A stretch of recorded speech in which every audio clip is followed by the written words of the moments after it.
Señor, te agradecemos por esta noche y por este estudio que vamos a tener. Te pedimos en Cristo que nos guíes, que nos hables, que nos bendigas con tu palabra. Gracias en el nombre de Jesús. Amén. Amén. Muy bien. La semana pasada hemos empezado a hablar acerca de eh, el nuevo nacimiento, ¿no? El nuevo nacimiento que nos permite llegar a ser hijos de Dios. Y siendo hijos de Dios, nos convertimos en parte de la familia de Dios, ¿verdad? Quiero que leamos unos versículos que son muy interesantes. Vamos a pedirle a Hugo que por favor leas Isaías 61:9.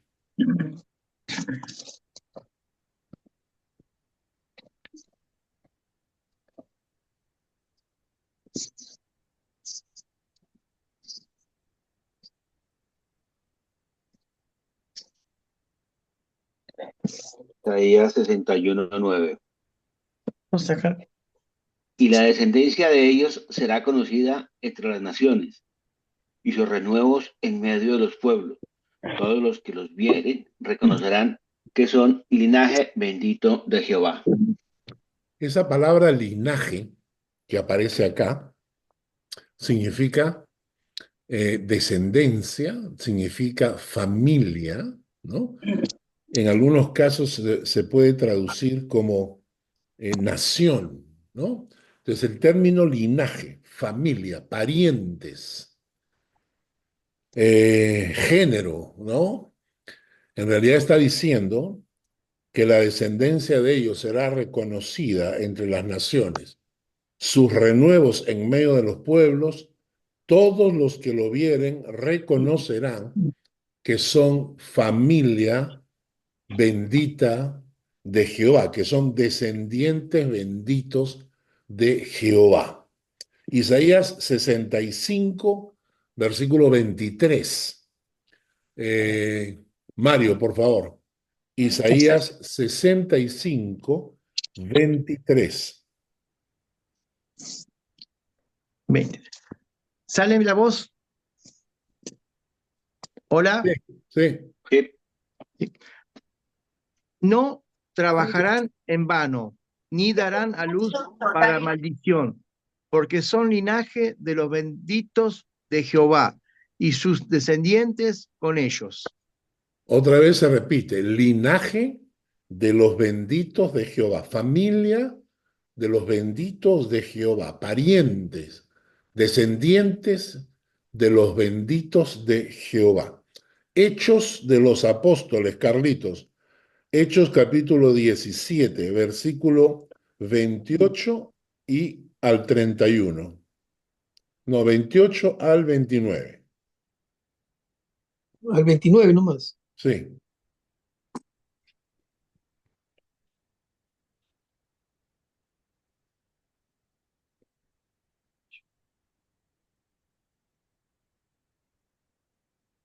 Dice, porque en Sí. él vivimos y nos movemos y somos, como algunos de vuestros propios poetas también han dicho, porque linaje suyo somos. Siendo pues linaje de Dios, no debemos pensar que la divinidad sea semejante a oro o a plata o a piedra, escultura de arte y de imaginación de hombre. Muy bien, ¿no es cierto? Entonces, somos linaje de Dios. Y todo por el hecho del nuevo nacimiento. El nuevo nacimiento que te permite ser introducido en la familia de Dios. ¿Recuerdan ustedes que Jesucristo en cierto momento está dando una charla y se acercan la madre y los hermanos de Jesús para buscarlo? Y entonces entra uno de sus discípulos y le dice, tu madre y tus hermanos están afuera, te están buscando. Y Jesús contesta, ¿quiénes son mi madre y mis hermanos? Estos son, ¿no? Los que hacen la voluntad de Dios. Estos son mi madre y mis hermanos. De esa manera, Jesús estaba diciendo que su familia es una familia espiritual y compuesta naturalmente por los hijos de Dios. Ah, ahí está Miguel. Buenas noches, Miguel. Pensamos que no ibas a conectarte. No hay micrófono, no tienes voz, no tienes volumen. Ahora sí. Hola, Har, ¿cómo estás? Buenas noches allá. Un recuerdo. ¿Está bien? Saludos a Lucy y a Muy todos los que bien. estén en este nuevo, en esta nueva etapa de tu estudio. Ok, entonces, Disculpe la continuamos. demora, acabo de regresar. Ya, Juan, capítulo Juan, 3. vale. Juan, capítulo 3, Nacimiento. versículo 7.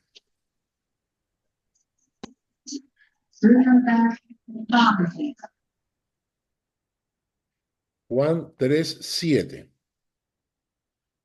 Vamos a recordar el versículo de la semana pasada. Ok. La gran verdad. Vamos a pedir a Chiqui que lo lea. Juan 3, 7. No te maravilles de que te dije, os es necesario nacer de nuevo. La semana pasada estábamos diciendo que esta es la verdad que Jesucristo le aclara a este Nicodemo, rabino, maestro, hombre rico, con influencia, que era conocido, ¿no? Era una persona de poder político, probablemente, influencia política, además de maestro de la fe hebrea. Entonces, cuando él le pregunta y le dice qué es necesario, ¿no? Para heredar la vida eterna, Jesucristo va de frente a la yugular y le dice, te es necesario nacer de nuevo. Lo vimos la semana pasada. Te es necesario nacer de nuevo. Entonces, la gran pregunta viene en el versículo 9. Delia, lee el versículo 9, por favor. Ya. Respondió Nicodemo y le dijo, ¿cómo puede hacerse esto? Claro, esa es la gran pregunta que todo el mundo se debe hacer, ¿no es cierto? ¿Cómo puedo nacer de nuevo? ¿Cómo puedo nacer de nuevo? Ahora, vamos a estudiar el día de hoy el pasaje de Juan del capítulo 3, desde el versículo 10 hasta el versículo 21. Desde el versículo 10 hasta el versículo 21. ¿Quiénes de ustedes tienen esta hoja impresa?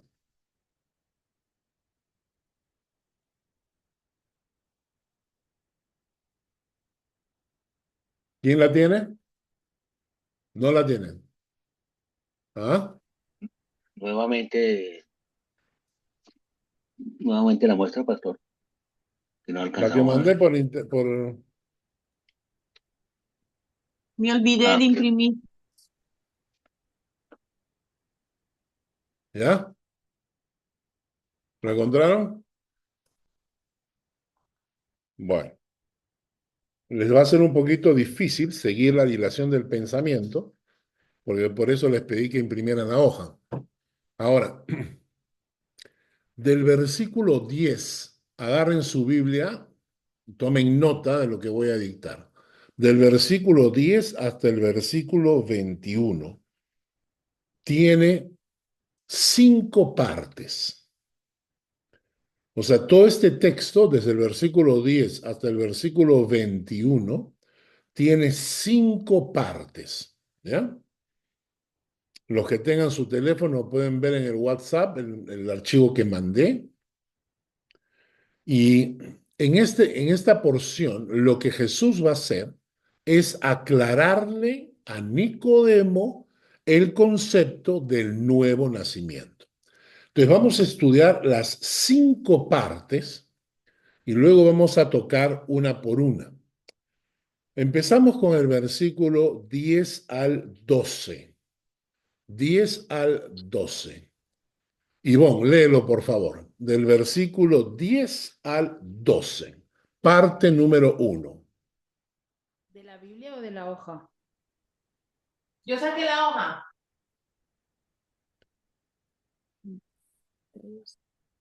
Dice, tú eres un respetado maestro judío y aún entiendes estas cosas. Te aseguro que les contamos lo que sabemos y hemos visto, y ustedes todavía se niegan a creer nuestro testimonio. Ahora bien, si no me creen cuando les hablo de cosas terrenales, ¿cómo creerán si les hablo de cosas celestiales? Estos tres versículos, que es la parte uno de la conversación de Jesús, es una exhortación. Son tres llamadas de atención, ¿no? Tres llamadas de atención. Y lo vamos a ver más adelante con detenimiento. Esta es la parte uno, cuando Jesús le hace tres exhortaciones a Nicodemo. La parte dos es el versículo 13. El versículo 13. Miguel, léelo, por favor. Nadie subió al cielo sino el que descendió del cielo, el Hijo del Hombre que está en el cielo. Esta segunda parte, después que Jesús ha exhortado a Nicodemo con las tres preguntas, ¿cuáles son las tres preguntas o las tres exhortaciones? La primera, ¿no sabes esto? Le dice en el versículo 10, ¿no sabes esto? La segunda, ¿no recibís nuestro testimonio? Y la tercera, ¿no creéis? ¿No sabes? ¿No recibes? Y no crees. Después de decirle eso, Jesús le reafirma que Él es el Mesías. Esta es la parte 2. Yo soy el enviado de Dios, el Mesías. Por eso dice, nadie subió al cielo, sino el que descendió del cielo, el Hijo del Hombre. En otras palabras, Jesús se está presentando a Nicodemo como el Mesías enviado. Pero noten la última frase, el Hijo del Hombre que está en el cielo. Y es una nueva demostración de la Trinidad, porque Jesús está diciendo, nadie subió al cielo sino el que descendió del cielo. El Hijo del Hombre que está en el cielo. Descendió del cielo, pero en este momento también está en el cielo. Y eso es Trinidad. Ese es Jesús en medio de la tierra y Jesús en el cielo al mismo tiempo. Entonces, la segunda parte es la exhortación, yo soy el enviado de Dios. La tercera cosa, la tercera parte que Jesús le va a decir es, tienes que poner los ojos en Jesús. Está en el versículo 14 y 15. Vamos a pedir que Jackie, léelo, por favor. Versículos 14 y 15. Dice, y como Moisés, ¿me escuchan? ¿Sí? Ya, y como Moisés levantó la serpiente en el desierto, así es necesario que el Hijo del Hombre sea levantado, para que todo aquel que en él cree no se pierda, mas tenga vida eterna. Entonces, primero lo exhorta a Nicodemo, luego le dice que él es el Mesías y ahora le dice que tiene que creer en el Mesías, ¿no? Para que todo aquel que en él crea no se pierda, mas tenga vida eterna. ¿Mm? Parte 4. ¿Cómo se ponen los ojos en Jesús? Creyendo. Versículo 16 al 18. Voy a pedir que Mario lo lea, por favor. Del 16 al 18. Yo estaba desconectado, recién estoy escuchando. ¿Qué pasaje? Juan 3, 16 al 18. Juan 3, 16, 18. Perdón. Se me había ido el internet. Ya. Ya estamos. Juan 3, del 16 al 18.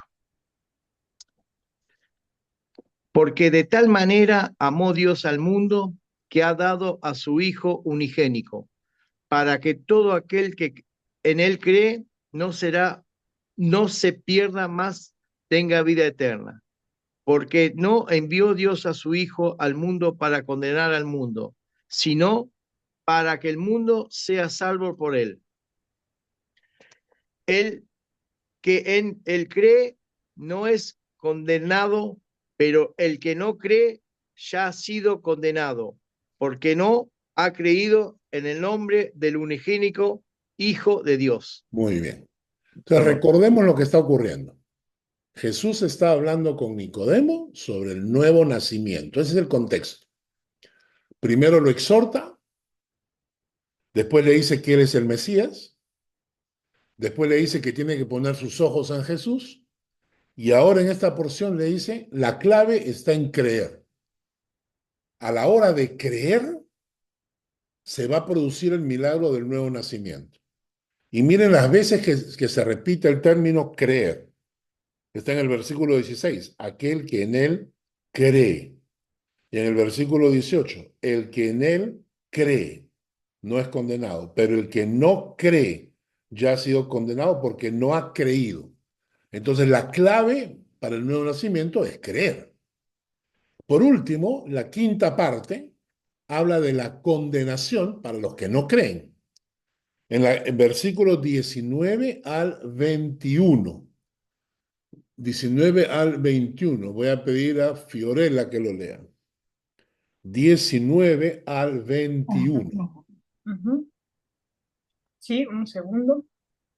¿Qué número? ¿Qué número, perdón? Ah, Capítulo 3, versículos 19 al 21.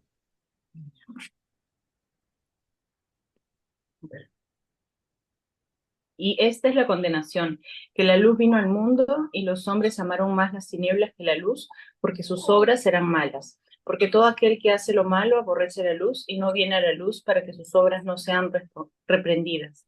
Mas el que practica la verdad viene a la luz para que sea manifiesto que sus obras son hechas en Dios. Muy bien. En este pasaje Jesús está diciendo que la condenación es una realidad. ¿Ok?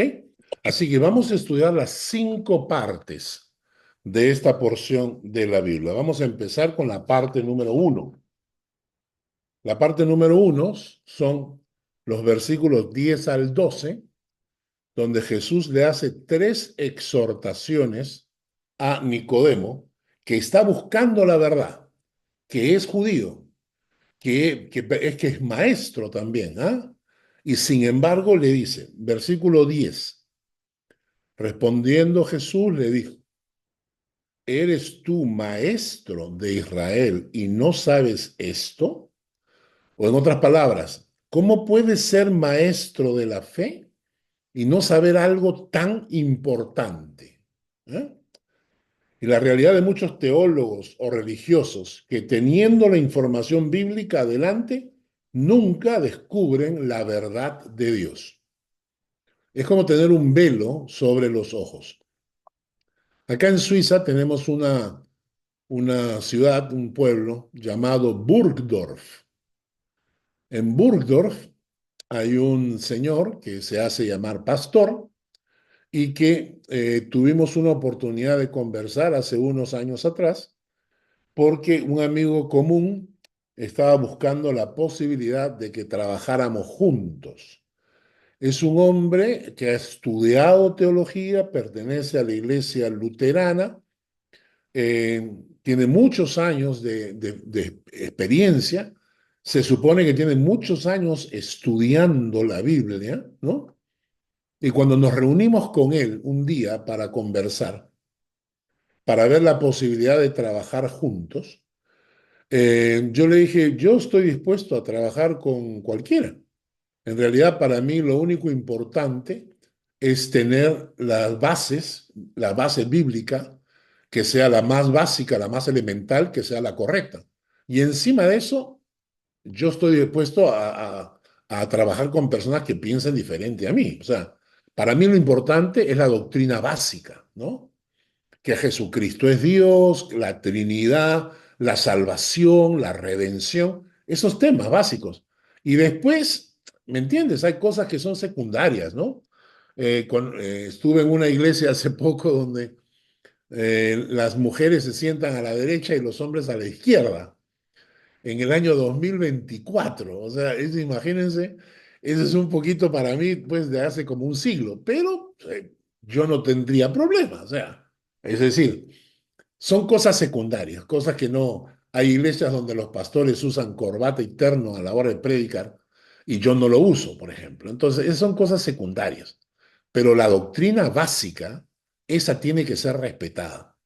Y este señor, hablando conmigo, me dijo que él no podía trabajar con gente como yo. Y yo le pregunté, ¿por qué? Porque me dijo, porque tú crees cosas que yo no encuentro en la Biblia. Y yo le pregunté, ¿como cuál? Y él me dijo, tú crees en eso del nuevo nacimiento, ¿no? Y yo le dije, absolutamente, claro que sí. Está escrito en la palabra. Y él me dijo, no, yo lo entiendo de una manera diferente. Ese tipo de gente siempre han existido y siempre van a existir, que tienen la palabra de Dios delante de sus ojos y son tan burros de no darse cuenta. Pueden ver la palabra y no entenderla. Y entonces Jesús le dice a este hombre, a Nicodemo, le dice, ¿cómo eres tú maestro de Israel y no sabes esto?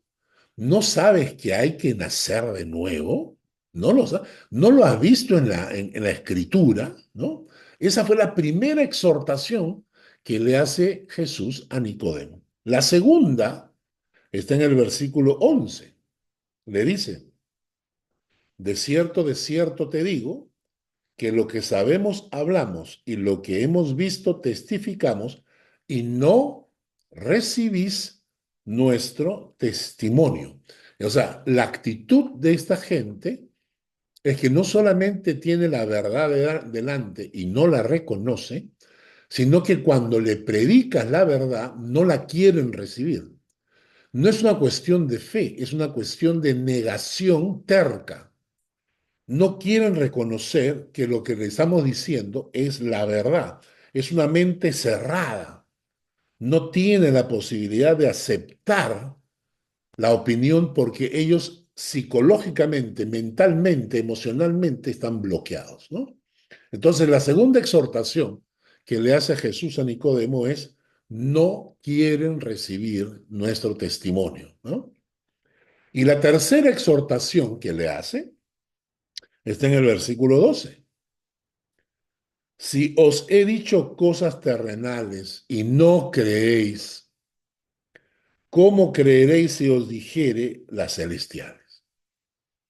Entonces, básicamente era la incapacidad de esta gente de creer. No eran capaces de creer. ¿A qué se refiere Jesús con las cosas terrenales? Se refiere, por ejemplo, a los milagros que hacía. Por ejemplo, a las señales que hacía. Imagínense ustedes que tienen delante a una persona que tiene el brazo torcido, seco, ¿no? Una persona que tiene el brazo mullido, ¿no? Como si le hubieran succionado el agua, ¿no? Tenía el brazo seco. Y tú ves a Jesús acercarse y sanarlo, delante de tus ojos, sanarlo. ¿Y qué hicieron? No dieron gloria a Dios por el milagro. ¿Qué hicieron? Se quejaron porque Jesús lo había sanado en día sábado. O sea, tienes que ser bien pavo, pues, ¿no? O sea, tienes que ser bien, bien burro, ¿no? O sea, estás viendo un milagro delante de tus ojos. Y no, ¿sabes qué? Me preocupa que lo has sanado en día sábado. O sea, eso es lo que te preocupa. O sea, es que definitivamente eres tonto, pues, ¿no? Eres tonto, ¿no? O sea, tienes a un paralítico delante. Jesús se acerca y le dice, levántate y anda. Un hombre que nunca había caminado en toda su vida. ¿Ustedes se imaginan lo que es una persona tirada en el piso, que no podía ni moverse, que para poder moverse tenían que empujarlo? Por eso no entraba al estanque de Betesda, donde se supone que ocurrían los milagros. El hombre toda su vida tirado en el piso pidiendo limosnas, que necesitaba que lo cargaran para llevarlo, para traerlo, para sus necesidades básicas. Y Jesús aparece y lo sana. Levántate y anda. El hombre saltó y empezó a saltar y empezó a correr, ¿no? ¿Y qué hicieron los judíos? No, ¿sabes qué? Estoy muy preocupado porque lo has sanado un día sábado. Eres un pavo, pues. O sea, estás viendo el milagro delante. Y no, o sea, déjate de cosas, ¿no es cierto? Y entonces Jesús le dice a esta gente, no creéis, o sea, ustedes están viendo los milagros y no son capaces de creer. no pueden creer, no tienen la capacidad de creer, ¿no? Y entonces él le dice, ¿y cómo, si no creen esas cosas, cómo van a creer si les digo las cosas celestiales? ¿No? Y es que cuando el corazón está cerrado, no puede creer. Ustedes han escuchado muchas veces a esa gente que te dice, no, si Jesús hace un milagro, yo creería, ¿cierto? Ocurre el milagro y dice, no, hay que buscar una explicación, ¿verdad? No, es que de repente es mentira, pues. De repente no estaba enfermo, ¿no? No, se ha sanado por casualidad, ¿no es cierto? O sea, yo lo he visto en mi propia vida, ¿eh? Yo conozco gente que me decía, no, si Dios hiciera un milagro delante mío, entonces creería. Y yo le decía, ¿cómo qué? Como por ejemplo que se sanara pues mi tía. Y he orado y se sanó la tía. Y el hombre, no, ya mi tía estaba para sanarse, seguro que estaba para sanarse. O sea, no tienen esa capacidad de creer. Entonces, la primera parte de este texto, del versículo 10 al 12, es la exhortación de Jesús a Nicodemo, a ese maestro. ¿Eres tú maestro de Israel y no sabes esto? ¿No recibes nuestro testimonio y no crees? Esas son las tres exhortaciones. Y luego, en la parte 2, en el versículo 13, Jesús se declara como el enviado de Dios, ¿no? Versículo 13. Nadie subió al cielo, sino el que descendió del cielo, el Hijo del Hombre que está en el cielo. Ahora es una expresión muy común en Jesús decir el que descendió del cielo. Y esto es importante aclarar. Cuando celebramos Navidad, nosotros celebramos no solamente el nacimiento, sino lo que celebramos es la encarnación. ¿Qué quiere decir? Que antes que Jesús naciera, ya existía. Es decir, la preexistencia de Cristo antes de venir a este mundo. Mucha gente cree que cuando María es concebida por el Espíritu Santo, que en ese momento nació Jesús, o sea, que en ese momento fue creado Jesús. No, no es así. Lo que hizo Jesús fue encarnarse en ese óvulo fecundado por el Espíritu Santo. Entonces, antes de nacer, Jesús ya existía. Y por eso cuando habla con los sacerdotes les dice, antes que Abraham fuese, yo soy. Antes que Abraham existiera, yo ya estaba. Y hay textos bíblicos que dicen que Jesús estaba antes de la fundación del mundo. O sea, antes de que Dios creara el universo, Jesús ya estaba al lado del Padre, ¿no? Por eso Jesús dice el que descendió, porque descendió del cielo a la tierra, ¿ok? Vamos a leer algunos versículos. Juan 6:33. Vamos a ver quién. Rocco, por favor, léelo. Juan 6:33.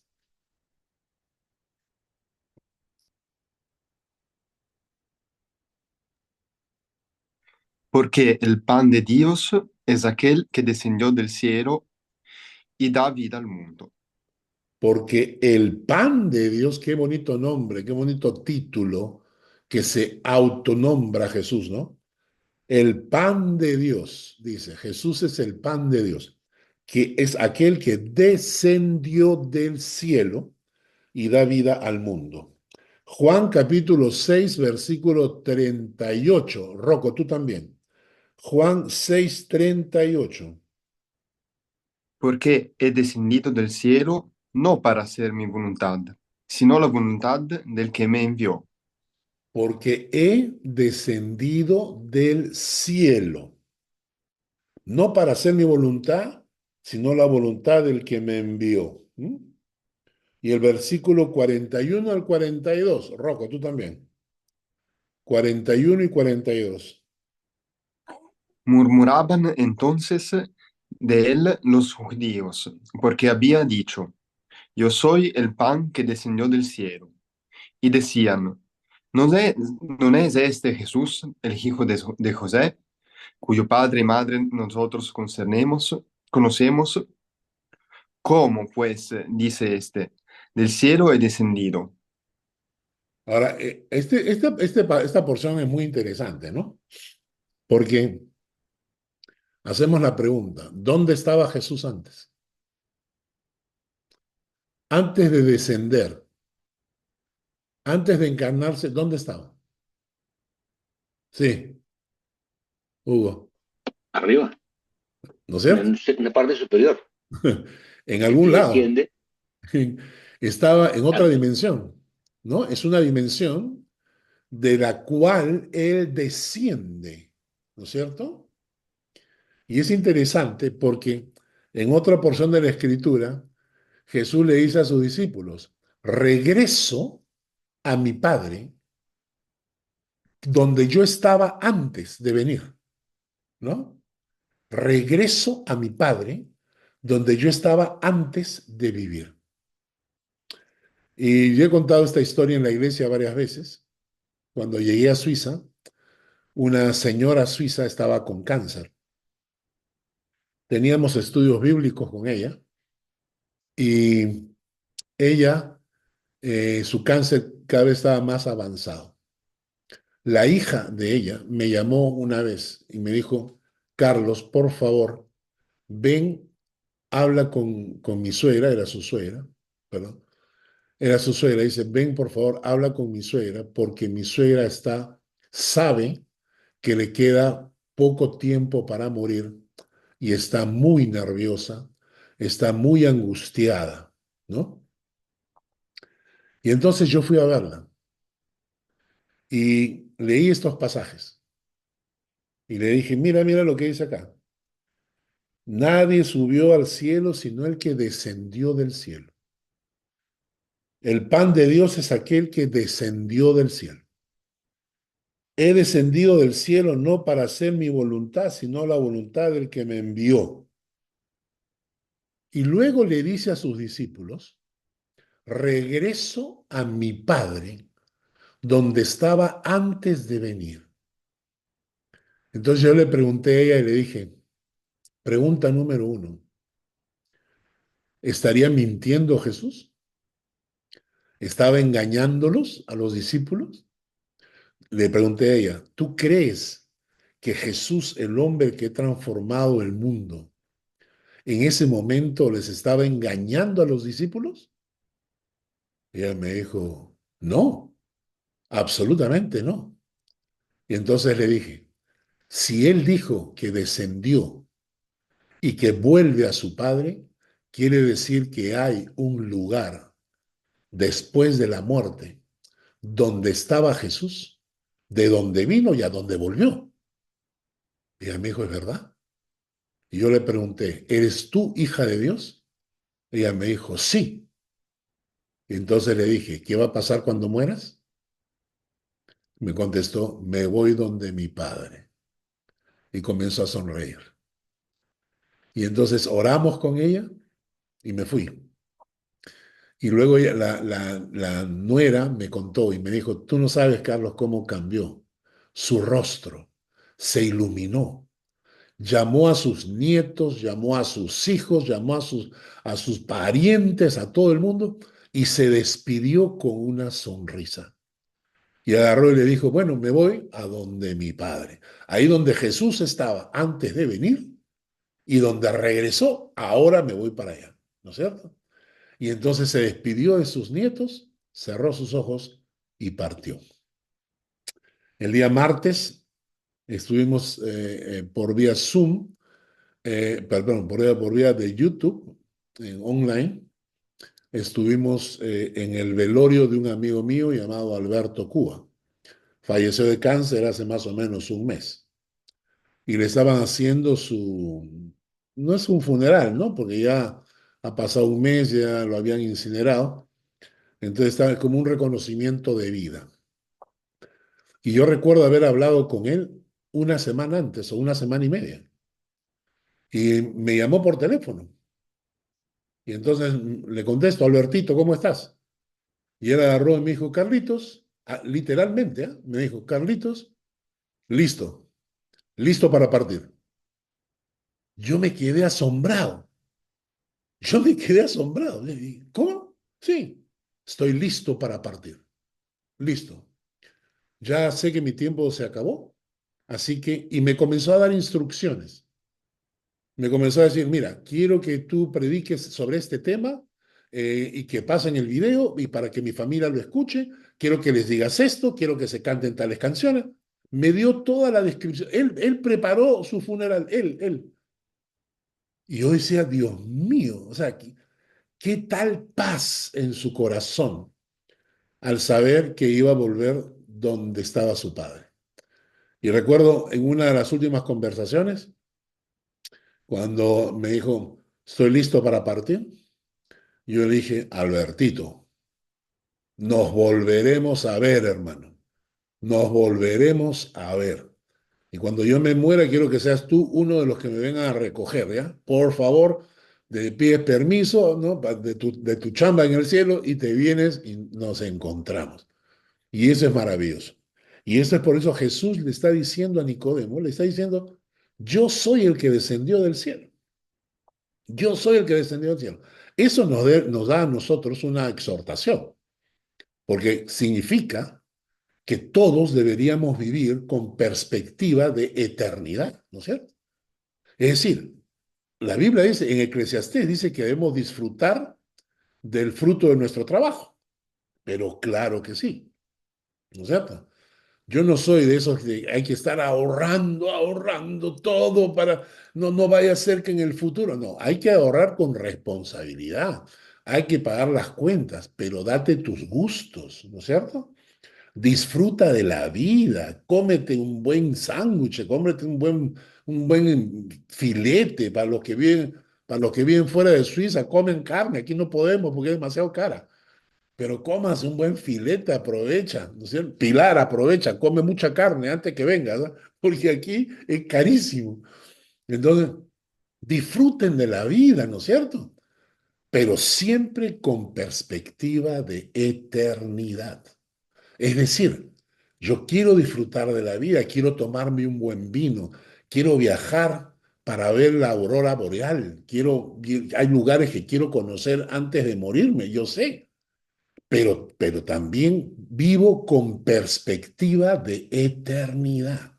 Yo me voy preparando para que aquel día, cuando me toque partir, haya vivido siempre bien, disfrutando de la vida en los caminos del Señor, sin abandonar las leyes del Señor, la palabra del Señor, de tal manera que cuando vivo, vivo con perspectiva de eternidad. ¿Por qué? Porque todos aquellos que tenemos a Cristo en el corazón somos eternos. ¿Cuál es la diferencia entre Dios y nosotros? Que Dios es eterno desde la eternidad hasta la eternidad. Nosotros somos engendrados, pero a partir de ahí somos eternos. Hay un pasaje en Apocalipsis que me encanta. En Apocalipsis, en el capítulo 3, cuando Jesús está escribiendo sus cartas a las iglesias, menciona que un día estaremos frente al gran trono blanco y que Él va a mencionar el nombre de cada uno de sus hijos. ¿Qué tal? Y vamos a estar ahí. Y un día vamos a estar en medio de miles de ángeles, ahí codeándonos con Moisés, con Abraham, y de repente vamos a escuchar la voz de Jesús mencionando el nombre, Carlos Guerrero. ¡Ah! Ahí metemos bulla, saltamos, hacemos, ¿no? Hacemos, ya, yo lo conozco, es mi amigo, ¿no? Porque un día vamos a escuchar el nombre de cada uno de los que son hijos de Dios, de cada uno de ustedes, mencionado por los labios de Jesús. Ahora, eso es porque hay perspectiva de eternidad. Cuando Jesús entonces agarra y le dice a Nicodemo, yo he descendido del cielo, le está diciendo, punto uno, yo tengo preexistencia, o sea, antes de nacer yo ya existía, preexistente. Soy la encarnación, pero cuando dice el Hijo del Hombre que está en el cielo, el Hijo del Hombre está diciendo que tiene esencia humana. El Hijo del Hombre es humano, pero luego dice que está en el cielo, es divino en Trinidad. Soy humano y soy trino.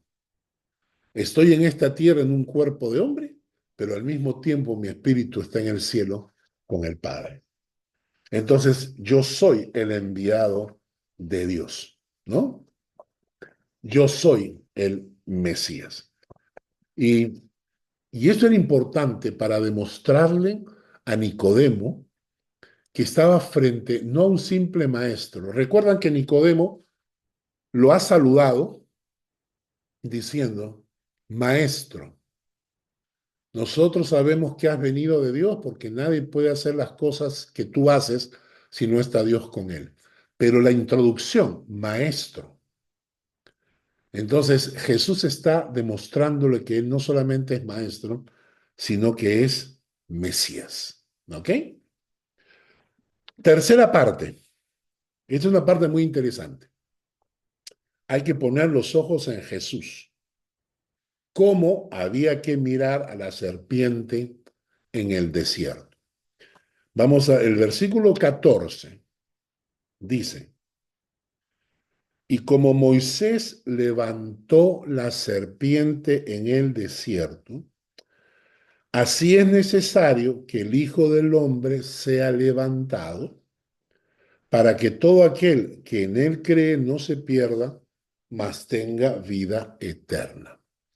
Vamos a pedirle a Shari que nos lea en Números, capítulo 21, versículos 4 y 5. Ok, Números, capítulo 21, versículos 4 y 5. 4 y 5. Dice, después partieron del monte de Or, camino del Mar Rojo, para rodear la tierra de Edom, y se desanimó el pueblo por el camino. Y habló el pueblo contra Dios y contra Moisés. ¿Por qué nos hiciste subir de Egipto para que muramos en este desierto? Pues no hay pan ni agua, y nuestra alma tiene sed. Tiene fastidio de este pan tan liviano. Muy bien. Aquí empieza la historia. El pueblo partió del monte de Or, camino del Mar Rojo, para rodear la tierra de Edom. Y luego dice, y se desanimó el pueblo. En la palabra desanimarse significa impaciente, intolerante, frustración. ¿Ah? O sea que cuando dice que el pueblo se desanimó, es porque el pueblo estaba frustrado. El pueblo estaba impaciente. El pueblo estaba intolerante. ¿Por qué?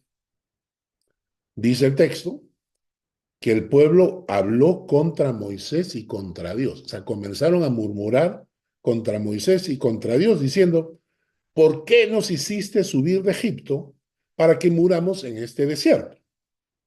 Pues no hay pan ni agua, y nuestra alma tiene fastidio de este pan tan liviano. Yo no sé si a ustedes les ha pasado, a mí me ha pasado, que yo en algún momento he murmurado contra Dios. Y lo confieso. Algún momento en mi vida, cuando me he sentido frustrado en Suiza, porque las cosas no salían como yo esperaba, porque la paciencia se me comenzó a acabar, ¿no? Porque le decía a Dios, Dios, ¿por qué te demoras tanto? ¿Por qué no respondes a mis oraciones? Estoy frustrado. Estoy orando, orando y no contestas, ¿no? Y me comienzo a frustrar y entonces comienzo a quejarme contra Dios y a decirle, Señor, ¿para qué me trajiste a Suiza? Para esto. ¿Para qué? O sea, si tu palabra dice que hay que servirte y que tú vas a bendecir, pero no me siento, pues, no me siento bendecido, me siento frustrado, me siento, ya se me acabó la paciencia, ¿no? Inclusive una vez, me acuerdo, haber estado orando y diciéndole a Dios, ¿sabes qué, Señor? Creo que se me está acabando la fe. Se me está acabando la fe. Y esa frustración a veces te lleva a quejarte contra Dios. Dios fue bueno conmigo, porque en ese momento, cuando yo estaba hablando así, vino a mi mente este pasaje. Y clarito en mi corazón sentí que Dios me decía, estás como el pueblo de Israel en el desierto, ¿no? Ah, su madre. Uno se siente peor que un chicle en el piso, ¿no? Es decir, te das cuenta que, ay Dios, ¿verdad? O sea, el pueblo de Israel lo hizo y yo estaba repitiendo la historia. Porque yo no sé, de repente ustedes no lo han pasado, pero esos momentos de frustración que a veces te llevan a dudar de Dios, ¿no? Pero en el momento en que dudas ya lo estás insultando. Porque Dios te está diciendo, acá estoy. Yo no te he abandonado. No dudes de mí, ¿no es cierto? Entonces, esta gente en el desierto se quejaron contra Dios. Se quejaron, murmuraron contra Dios, ¿no? Y en este caso, miren lo que pasa, ¿no? En el versículo 6. En el versículo 6, este pueblo malagradecido, ¿no? Porque Dios los había sacado de Egipto, estaban esclavos. Dios los había liberado. Y ahora se estaban quejando porque no tenían hamburguesas, porque no tenían papas fritas, sino solamente tenían maná. Entonces no era suficiente el maná, no. Ellos querían Coca-Cola y ni siquiera agua tenían, entonces se quejaban. Y Dios le está diciendo, oye, pero eras esclavo en Egipto, eras esclavo. Yo te he sacado de ahí. Y entonces el versículo 6 dice, miren, en el versículo 6 dice, y Jehová envió entre el pueblo serpientes ardientes que mordían al pueblo. Y murió mucho pueblo de Israel. ¿Por qué razón? Porque la naturaleza gime por venganza contra el hombre. La naturaleza reconoce a su creador. La naturaleza reconoce que Dios es su creador. Y cuando nosotros insultamos a Dios, la misma naturaleza se vuelve en nuestra contra. Y en este caso, las serpientes comienzan a salir y a morder al pueblo por haberse quejado. El versículo 7 dice, entonces el pueblo vino a Moisés y dijo, hemos pecado por haber hablado contra Jehová y contra ti. Ruega a Jehová que quite de nosotros estas serpientes. Y Moisés oró por el pueblo. Versículo 8. Y Jehová dijo a Moisés, hazte una serpiente ardiente y ponla sobre una asta, y cualquiera que fuere mordido y mirare a ella, vivirá. Y Moisés hizo una serpiente de bronce y la puso sobre un asta, y cuando alguna serpiente mordía a alguno, miraba a la serpiente de bronce y vivía. ¿Y qué es lo que ocurrió acá? Ese pueblo, por quejarse y murmurar contra Dios, de repente las serpientes se ponen en contra de él. Y Dios les da una solución. Le dice, vas a ser una serpiente, dice, Hazte una serpiente ardiente, ponla sobre un asta, y cualquiera que fuere mordido y mirare a ella, vivirá. Y el pasaje que hemos leído en Juan, Jesús le está diciendo a la gente que cualquiera que mirare a esa serpiente viviría, pero que ahora en el Nuevo Testamento no hay que mirar ninguna serpiente, hay que mirar a Jesús. Por eso el texto que acabamos de leer dice, eh, como Moisés levantó la serpiente en el desierto, así es necesario que el Hijo del Hombre sea levantado, para que todo aquel que en él cree no se pierda, mas tenga vida eterna. Entonces, la tercera cosa que Jesús le está diciendo a Nicodemo es que tenemos que mirar hacia Jesús para poder vivir. El pecado trae consecuencias. La paga del pecado es la muerte, dice la Biblia. Todo aquel que practique el pecado muere espiritualmente. Por el pecado de Adán, la muerte entró en la naturaleza humana. Las serpientes que mordían representan al pecado. Pero cuando nosotros miramos hacia Jesús, entonces el veneno de las serpientes deja de tener poder sobre nosotros. Interesante la figura, ¿no? Porque todo aquel que mire a Jesús vivirá. Esa es la tercera enseñanza que Jesús le está dando a Nicodemo. Le está diciendo, una, hay varias cosas.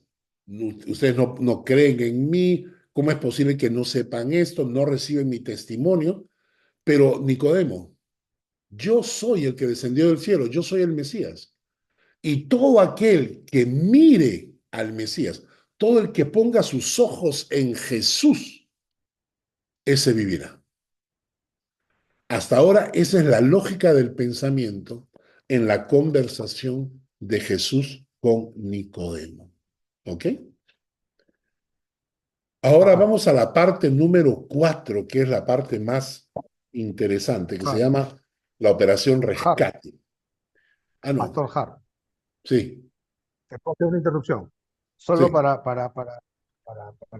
que nos aclares, porque has mencionado la experiencia que tuviste sobre la queja, la duda y la murmuración, ¿son sinónimos?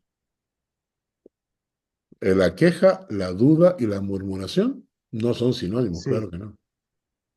O el sea, la pueblo queja, de Israel murmuró, sí, Tomás dudó, sí, y la queja, según el diccionario, la queja que estaba buscando ahorita es un lamento. lamento, sí, Es un lamento que viene, que va acompañado de lloro, es un sentimiento de crisis. Posiblemente la oración de Ana, que fue la mamá de Samuel, ella lloró con ese tipo de sentimiento, claro. que creían que estaba borracho. Entonces, solo para ampliar la idea, porque en la experiencia de todos, la queja, la duda y la murmuración se puede presentar a veces en forma espontánea y no necesariamente en forma intencional, ¿no? Obvio. Entonces, Obvio. solo Yo creo que quería pueden que ir juntas, ¿no? amplías eso nada más. Yo creo que pueden ir juntas. Yo creo que a veces pasamos por épocas de dudas. En Santiago se habla de eso, ¿no? En Santiago dice que debemos tener sumo gozo cuando os halléis diversas pruebas, sabiendo que la prueba de vuestra fe produce paciencia, pero tenga la paciencia su obra completa para que no seamos como la ola del mar que es, ¿no? Que es movida por el viento. Y ahí dice que el que duda es como la ola del mar, ¿no? Entonces la duda, creo que hay momentos en la vida en que la duda es natural, brota de un corazón, de nuestro corazón, cuando estamos viviendo por tribulaciones, por pruebas, por dificultades, ¿no? Dudas, Señor, ¿por qué? Señor, ¿dónde estás? Señor, ¿por qué no contestas? Esas son dudas, ¿no? Son preguntas. Las quejas ya va más allá. Las quejas es cuando ya tú te estás enfrentando a Dios, ¿no? Cuando ya no solamente dudas y le preguntas, sino cuando te quejas por las cosas que están ocurriendo. El día de ayer mi esposa se quedó en el trabajo para cenar con unas amigas del trabajo y comenzaron a hablar acerca de la fe. Y una le contó que su padre había estado muy metido en una iglesia y que su hermana menor también, en, creo que era en Croacia, me parece, y que la hermana menor estaba encargada de contar las ofrendas. Y entraron unos ladrones para robar las ofrendas y la chiquita, la jovencita, para proteger las ofrendas, trató de impedirlo y la balearon y la mataron. Y el padre se quejó contra Dios diciendo, ¿cómo es posible, ¿no? que hayas permitido eso? Y se alejó de la fe. A veces no entendemos los planes de Dios y cuando no los entendemos, cuando no tenemos la paciencia para creer que Dios es bueno siempre, entonces podemos quejarnos y quejarnos contra Dios en cierta manera es como enfrentarnos a Dios, ¿no? La murmuración es cuando hablas a escondidas, ¿no? Cuando la gente murmura. Cuando la gente murmura, habla a espaldas, ¿no? La palabra murmurar significa hacer esto, ¿no? O sea, no hablas directamente, sino que murmuras a las espaldas. Y lo que estaba haciendo el pueblo de Israel era hablar entre ellos a espaldas de Dios y de Moisés, pensando que Dios no se iba a enterar, ¿no? Y a veces lo hacemos nosotros, ¿no? A veces en la iglesia yo he tenido casos de murmuración, ¿no? Casos que agarran y comienzan a hablar en contra mía, ¿no? ¿No? ¿Cómo es posible que el pastor haya hecho esto? Y mira, fíjate lo que hizo, fíjate lo que dijo, fíjate pues, ahora no, o sea, eso, hablar a espaldas, eso es murmurar. Entonces, en este caso que tú mencionas, es posible que estos tres factores se puedan dar a veces juntos o a veces separados. Hugo, una pregunta. Gracias, No pastor. es tanto una pregunta, pastor. Lo que pasa es que el hecho de tener fe, el hecho de creer en Dios, el hecho de ser, de llevar una vida santa, no impide que seamos reprendidos o que lleguemos a un límite donde el Señor nos dice, aquí nomás. Miremos a Juan, una Ya, persona joven, entregada, Juan el Bautista, y se fue muy joven. sí, Lo que una vez hablábamos con usted, pastor, pero ¿por qué Juan no se unió a los 12 apóstoles para trabajar y irse con Jesús? No, claro, todos tenemos una misión, claro, cumplimos la misión, y si Dios nos llama, nos llama. claro, Ni cuántos mártires cayeron, convencidos 100%. ¿Cuántos apóstoles murieron, o sea, la forma violenta como murieron? Creyendo en el Señor, sí, pero cumplieron su misión y sí, partieron. El hecho de creer no implica que sí, nosotros seamos salvos o que seamos mejor, que no tengamos que sufrir. claro. ¿Sí? Eso es parte de Así. nuestra vida. Mira el caso de Esteban, ¿no? Dice que cuando los apóstoles escogieron a 7 diáconos para servir, escogieron a uno que se llamaba Esteban. Y según el texto, Esteban no solamente servía a las mesas, sino que además predicaba de una manera tal que no lo podían refutar. O sea que Esteban era una joya preciosa en las manos de Dios. Y Dios decidió llevárselo temprano. Lo apedrearon y decidió llevárselo temprano. Y a Limpiar veces mesas. Dios decide eso, ¿no? Por ejemplo, Enoc.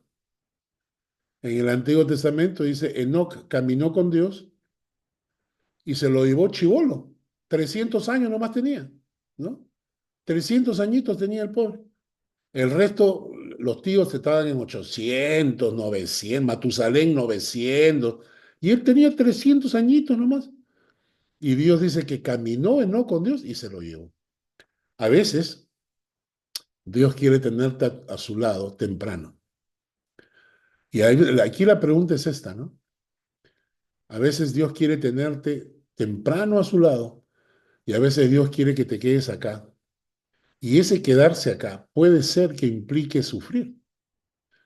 No siempre, ¿no? Porque tampoco es que estamos acá para hacerla de mártir, ¿no? Estamos acá para servir al Señor. Pero a veces como Pablo, ¿no? Pablo gozándose cantando en la cárcel. Estaba cantando en la cárcel, ¿no?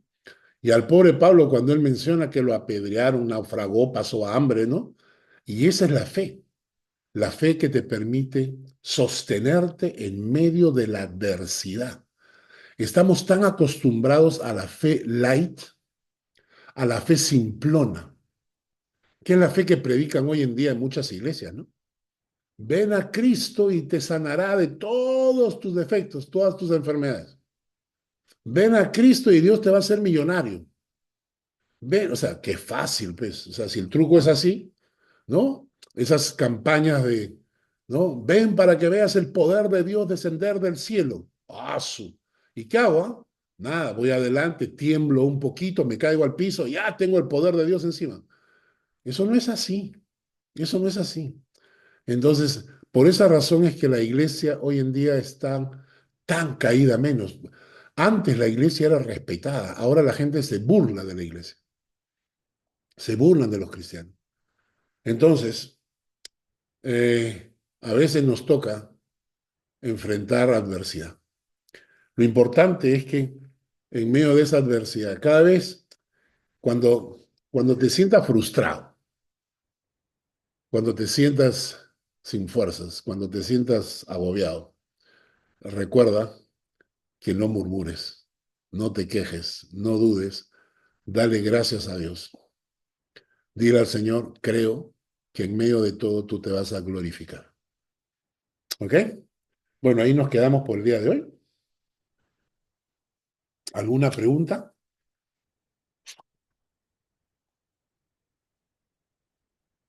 ¿Ninguna? Entonces, oramos para terminar. Señor, gracias por esta noche y gracias por tu palabra.